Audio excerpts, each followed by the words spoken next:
একটা দিন রোজা রাখবেন 12 থেকে 14 ঘন্টা, সামনের পিছনের 2 বছর গত আগামী 2 বছরের গুনাহ মাফ।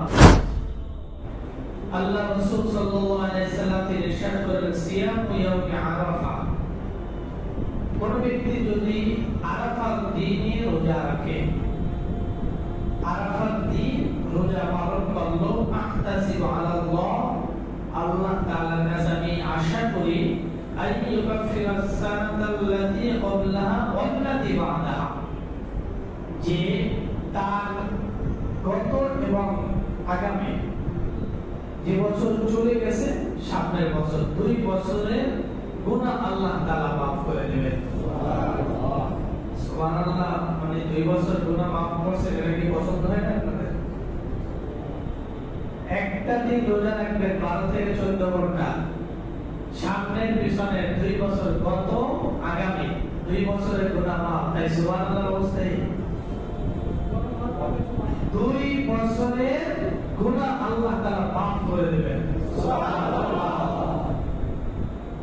সুবহানাল্লাহ বলতে আমরা কার্পণ্য করব না, কারণ একবার সুবহানাল্লাহ যদি কেউ ইয়াকিনের সাথে বলে সুবহানাল্লাহ, আল্লাহ রাব্বুল আলামিন তার জন্য জান্নাতে একটি গাছ নির্মাণ করেন, গাছ রোপণ করেন, যে গাছটি একটি শক্তিশালী ঘোড়া, তার ছায়া অতিক্রম করতে 80 বছর লাগবে। তাহলে কত বছর, কত বিশাল আকারের গাছ। এজন্য সুবহানাল্লাহ থেকে অন্তত মন প্রাণ উজাড় করে আল্লাহ তাআলা সম্মান বুঝে সুবহানাল্লাহ বলবো, পারবো ইনশাআল্লাহ।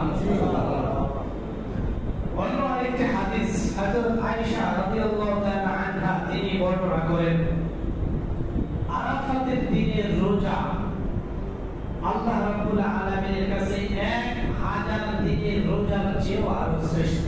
সুবহানাল্লাহ, কয় হাজার দিন? 1000 দিন রোজা। 1000 বছর তো আমরা বেঁচেই থাকি না।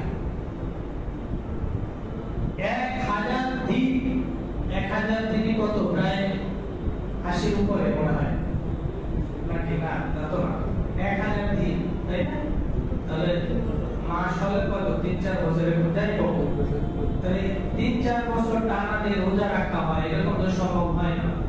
আরাফার দিনের রোজাটা যদি কেউ পালন করে, আয়েশা রাদিয়াল্লাহু তাআলা আনহা তিনি বর্ণনা করতেছেন, আমি রাসূলের কাছ থেকে শুনেছি আল্লাহ রাসূল বলেছেন, যদি কোনো ব্যক্তি আরাফার দিনটা রোজা রাখে, তাহলে আল্লাহ তাআলা ওই একদিনের রোজা 1000 দিনের রোজার